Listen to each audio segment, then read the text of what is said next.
Good day, it's April 15, 2024. It's personal income tax filing deadline in the US and also in Philippines. I'm Joe Buban. Welcome to this week's edition of The Pulse. And I'm Sam Buban. Thank you for joining us this week. Donald Trump has lost three last-ditch efforts in 3 days to delay the criminal case trial relating to a landmark election interference case concerning payment to American porn star Stormy Daniels in 2016, when Donald Trump first ran for president against Hillary Clinton. This case has been dubbed in the mainstream media as the hush money case. On Wednesday last week, a New York appeals court judge rejected his latest effort to stall the case based on argument that Judge Juan Marchion's refusal to recuse himself from the case, claiming that Judge Marchion is biased because his daughter works for a Democratic campaign consulting firm. The daughter of the judge that was personally attacked by Donald Trump on multiple occasions publicly in social media. He also added that the trial that is set to begin jury selection today in Manhattan, New York, should be put on hold because he does not agree with a gag order from Judge Marchion, ordering an amended gag order telling Trump that any of his allies to stop attacking family members of the officers of the court. That includes the judge, prosecutors, and defense attorneys, family members that could be put in physical danger because of Trump's verbal attacks. Trump filed an Article 78 action under New York Rules of Procedures, a special legal maneuver that parties can use to challenge the state agency or judge's order or ruling court records show. One other last-ditch effort of Trump last week was a direct request to the Appellate Division of New York to change the venue of his hush money trial from Manhattan Court to a different venue elsewhere, while also appealing a gag order. Trump's defense team asserted that they could not get a fair trial in Manhattan, New York, because everyone had heard of the case because of over-publicity of the case. Some analysts commented that it is ironic that the overexposure of the case nationwide and worldwide is done by Trump in his speeches and social media posts, mostly asserting this thing never happened, this case was a witch hunt, this case is initiated by Democrats, and so on. Tuesday's ruling came roughly an hour after Trump's counsel, Ismail Haniyeh, contested that his client has the right to stay of the proceedings, at the same time challenges what he tagged as unconstitutional, half-baked gag order which Judge Juan Marchion directed at Trump's legal defense team late last month, which he even expanded days later. Trump, through his attorney Ismail Haniyeh, is challenging the gag order by claiming that it is violating or limiting the presumptive Republican nominees of his Sixth and First Amendment rights. For those of you who lost track how this case started, we are going to give you a recap. In 2016, when Donald Trump was already candidate for president, Stormy Daniels allegedly threatened to publish a story about Trump's infidelity while already married to Melania Trump, who was at home taking care of their son, Barron. Trump's lawyer fixer, Michael Cohen, paid Stormy Daniels $130,000 in behalf of Trump, as agreed by both men in a phone call. The payment was made in October 2016 campaign period in order to suppress the story that was about to be published in a tabloid newspaper, that if the story came out, Trump may not have won election among women voters. That's why the case fall in the federal election law violation. Michael Cohen, the lawyer, already served prison sentence for falsifying records regarding the payment, and he is now the star witness against Trump on this hush money case. The term explains by itself. Hush money is hush hush. Somebody got paid to keep quiet. The Republicans who are running for different elected offices around the country are freaking out fearing a more intensified backlash of the Arizona Supreme Court decision against the rights of women to have an abortion, which is very unpopular to voters, women voters, around the country, even in traditional Republican states. According to multiple media outlets, the Arizona Supreme Court ruled in favor of an 1864 archaic law that totally banned abortion. The case stemmed from the reversal of the Roe v. Wade that became a case law nationwide, granting rights to women a freedom of choice of what to do when they become pregnant. But when the U.S. Supreme Court under Donald Trump became too conservative, with the addition of 3 conservative justices, Neil Gorsuch, Brett Kavanaugh, and Amy Coney Barrett, the landmark case Roe v. Wade was reversed after more than 50 years of being the law of the land protecting women's rights. As soon as the reversal happened, the anti-abortion movement in the Republican-led states readily adopted abortion bans. Many of them are so ruthless towards the health care of women. Some states passed law criminalizing abortion, punishing women and medical practitioners who performs them. Some states which has a total abortion ban without exceptions for rape or incest. Many describes it as so draconian and barbaric as to force a young girl or woman to give birth to a child of a rapist. The most recent of those state law was passed in Florida that bans abortion older than 6 weeks after fertilization. Women around the country can argue that at 6 weeks, most women will not even know yet that they are pregnant. That if they find out at 8th week that they are pregnant, an abortion procedure will already be illegal.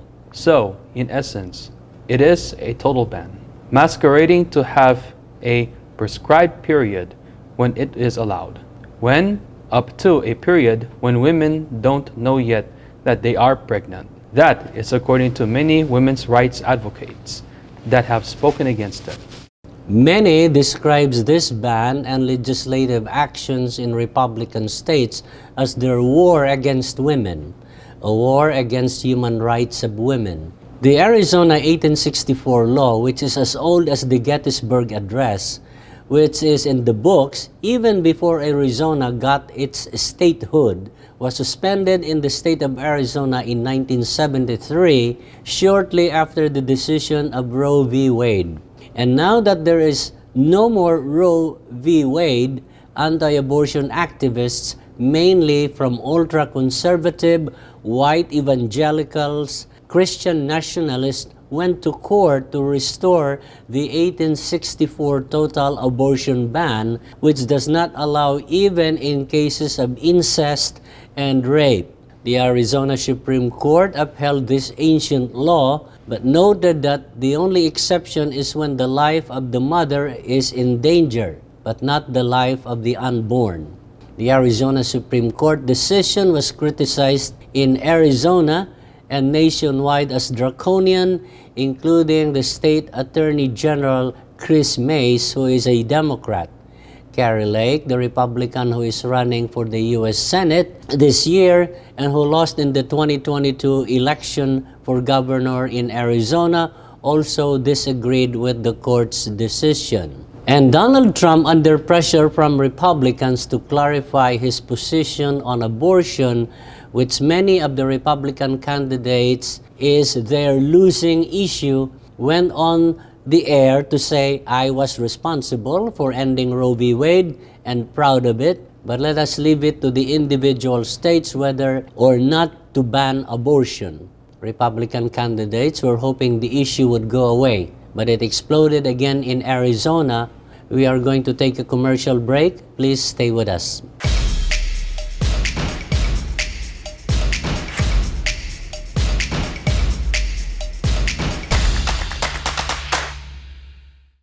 Pure Medical Equipment provides top-notch quality medical supply equipment. Whether to rent or buy, Pure Medical Equipment and Supplies has it all. Pure Medical Equipment is committed to serve and give back to Southern Nevada. We deliver medical supplies and rentals to your door.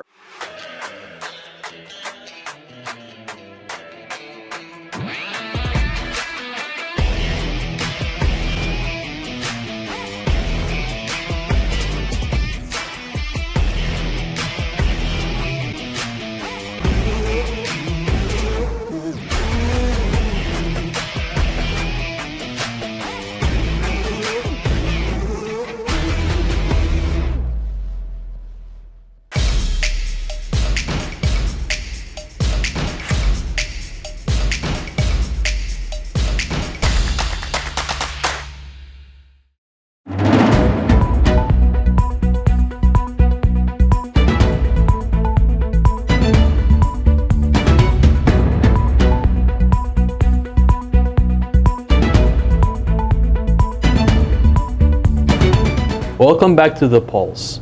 March inflation reports show costs of goods rose to 0.4% on a monthly basis, according to economists recently.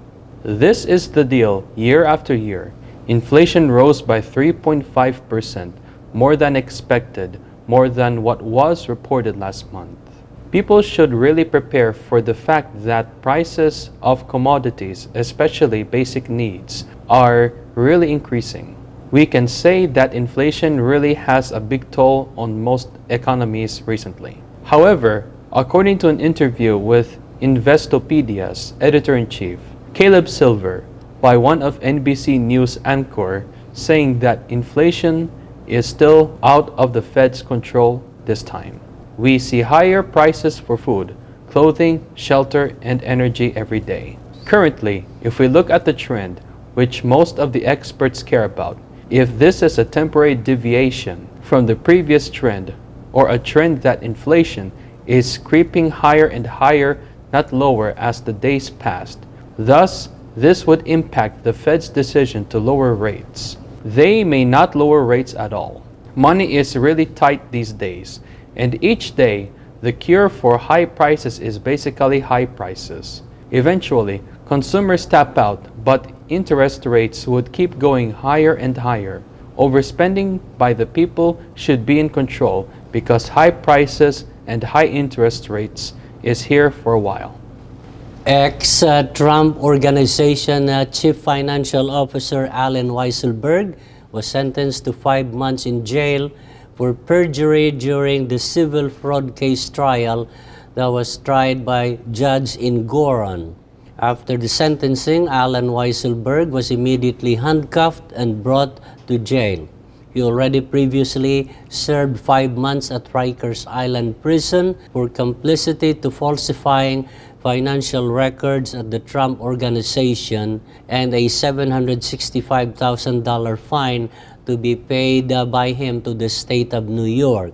Allen Weisselberg, who is a former longtime executive in the Trump Organization and has been loyal to Trump, has having to go to prison for Trump.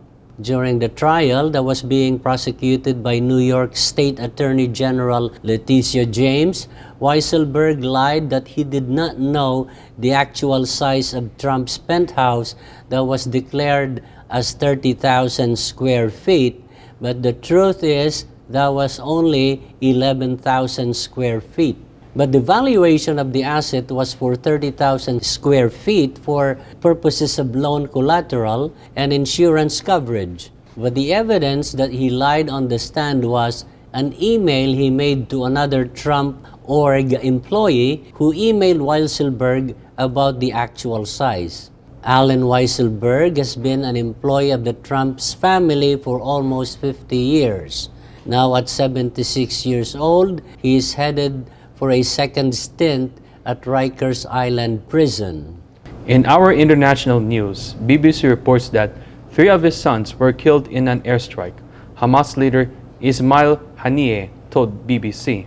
Ismail Haniyeh, the political head of Hamas, has revealed that an airstrike in Gaza claimed the lives of 3 of his sons and 4 of his grandkids. His boy's car was struck in the Al-Shati camp, which is close to Gaza City, according to media affiliated with Hamas. According to Haniyeh, the event will not alter Hamas' demands in negotiations for a ceasefire agreement.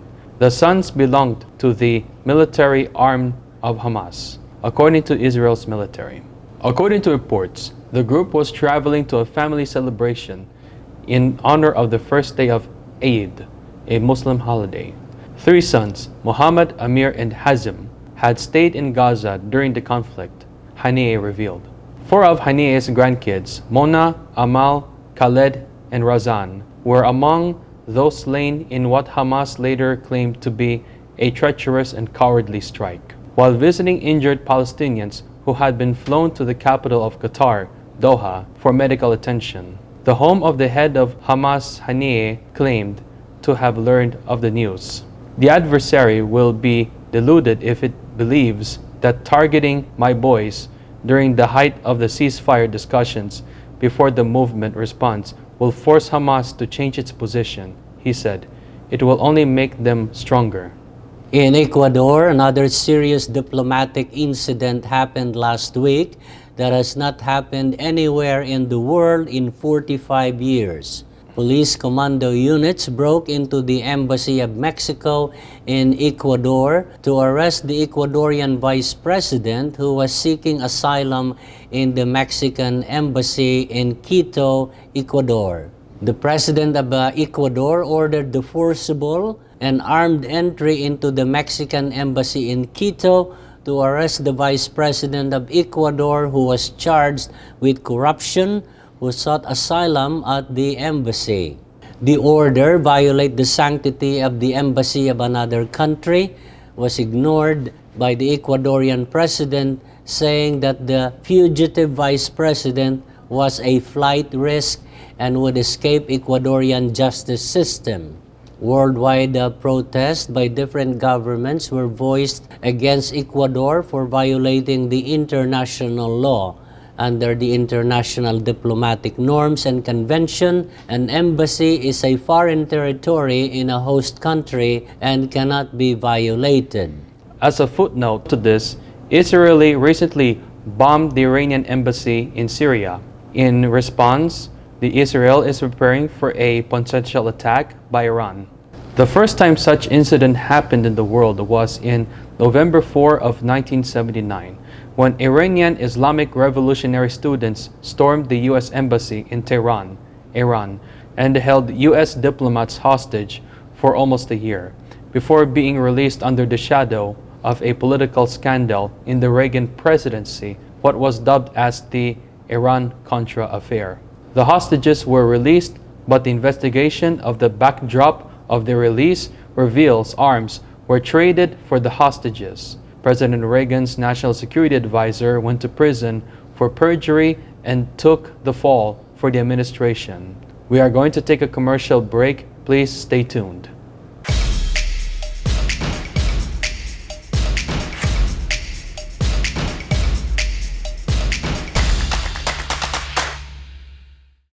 Pure Medical Equipment provides top-notch quality medical supply equipment. Whether to rent or buy, Pure Medical Equipment and Supplies has it all. Pure Medical Equipment is committed to serve and give back to Southern Nevada. We deliver medical supplies and rentals to your door.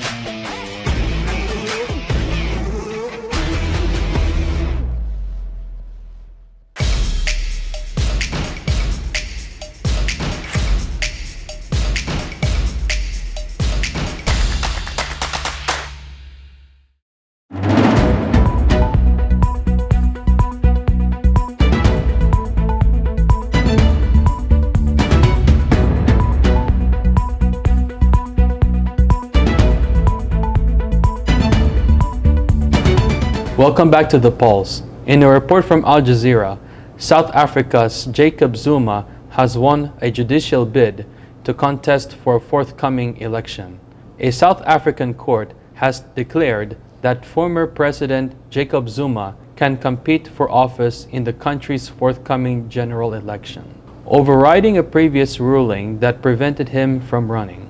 The Electoral Court's judgment on Tuesday clears the way for Zuma to run for president on behalf of the Umkhonto weSizwe Party, or MK, a political organization he formed last year after criticizing the ruling African National Congress Party, which he previously led. The Electoral Commission previously determined that Zuma could not run for office owing his criminal past after receiving an objection to his candidacy. The court ruled that the Electoral Commission's judgment is set aside. South Africa will hold a general election on May 29 this year in what is considered the most competitive poll since democracy was established in 1994. Zuma was sentenced to 15 months in jail in June of 2021 for refusing to testify before a commission investigating financial wrongdoing and favoritism during his administration. Last week, his lawyers told the court that the sentence did not disqualify the senior politician because it was based on civil rather than criminal procedures and was reduced by remission.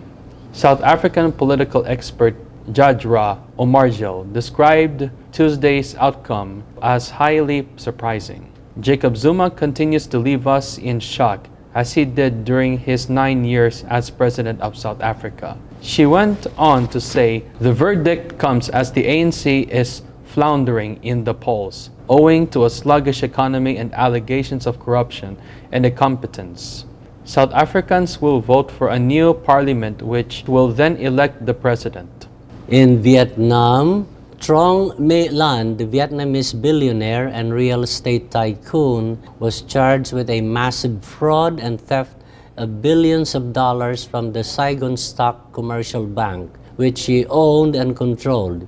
In a speedy trial and swift verdict, the real estate tycoon was sentenced to death Friday last week in a court in Ho Chi Minh City. Trong My Lan started buying real estate when Vietnam opened their experimental economic reforms, and she eventually purchased 90% of an existing bank using more than 100 of shell companies that were owned by her and her friends. And according to the charge sheet, Trong My Lan was charged with embezzlement of $12.7 billion from the bank. Her death sentence was pronounced by the court. Her husband got 9 years, and her sister, who helped her with the stealing of those funds and fraud, got 17 years in prison. We will keep you updated what happens to her on our next shows here at The Pulse.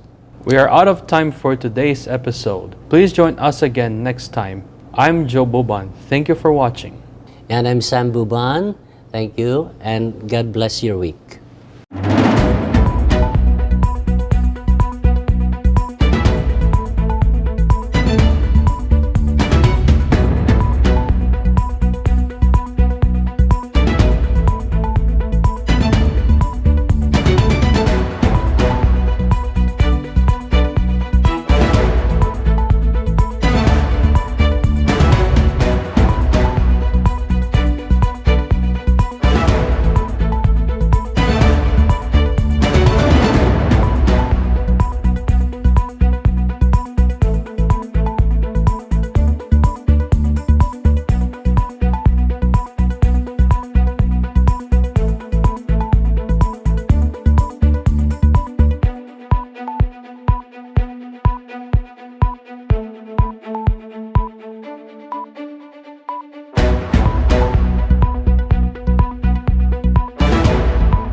Enjoy FilAmTV Network on KGNG 26.8 Las Vegas and www.filamtv.us.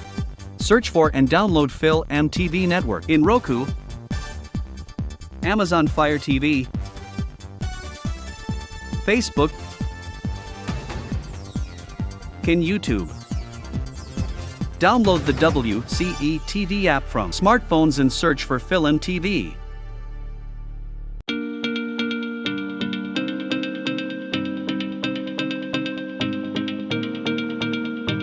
We use headphones as a part of our everyday lives.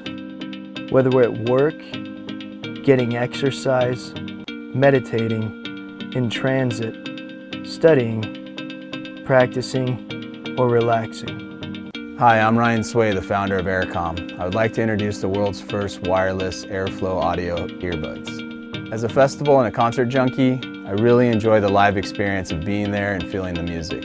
When we started developing Airflow, our goal was to reproduce that live experience using earbuds. The problem with traditional headphones is that the speakers are located inside of the earpiece, literally giving you centimeters before the audio hits your eardrum. What Aircom is doing, they're the first company to actually address the fact that there needs to be a space involved associated with having the sound waves expand fully. The difference between traditional headphones and Aircom audio is that the air tube gives you 8 times more space, allowing the sound waves to fully develop before they actually hit your eardrums. And this gives it a much more live, natural sound, just like in a recording studio. It's real nice that someone actually addressed the physics associated with how sound comes out. The challenge we had was to create an earbud with enough airspace for the sound to fully develop and breathe. Unfortunately, traditional earbuds are about the size of a jelly bean, and there's just not enough airspace. However, that changed when we developed Airflow Audio. Airflow uses an air tube to deliver 6 to 8 times more airspace than traditional earbuds. The end result is a true live listening experience, just like you're at a festival or a concert. We also added magnets to the back of the earpieces so you can wear it around your neck when you're not using it. Being that the drivers are 8 inches from the earpiece, the magnets do not affect the integrity of the sound at all. The orange line represents the frequency transmitting through the wire to the speaker, which then converts to the blue sound wave that develops more as it travels up the air tube, producing a balanced, full body and live listening experience. Another really cool feature is that these earbuds are sweat-proof and water-resistant because they're coated with a super hydrophobic nanotechnology. So now you can be on a skateboard or riding a motorcycle and listen to music as if you were watching a live show or actually in a recording studio. We're coming to you for help in bringing these unparalleled earbuds to market.